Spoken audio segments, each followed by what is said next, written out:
এই বাংলায় তৃণমূল বলে আদৌ কি কোনোদিন কোনো দল ছিল? আচ্ছা, যদি থেকেও থাকে তার কি কোনো কর্মী সমর্থক সত্যিই ছিল? কিন্তু অনেককেই দেখতাম, কাতারে কাতারে লোক দেখতাম তৃণমূলের সভা মিছিলে গিয়ে ভিড় জমাচ্ছে। কারা ছিল তারা?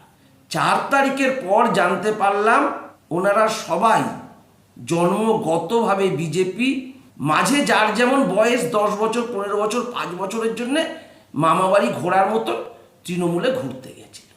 এখন সবাই আবার ঘর ওয়াপাসি হচ্ছে বিজেপিতে। তারা আবির মেখে রাস্তায় জয় শ্রীরাম স্লোগান দিয়ে ঘুরে বেড়াচ্ছে।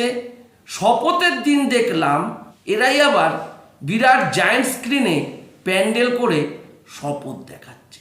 এই 2026-এ অনেক বুথে বিজেপির লোকই ছিল না বসার, কিন্তু তাতেও বিজেপির 208।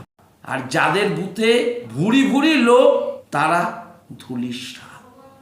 তা যদি লোক না থেকে 208 হয় আর লোক থাকলে যদি ধুলির 7 হয়ে যেতে হয়, তাহলে সেই লোকের দরকার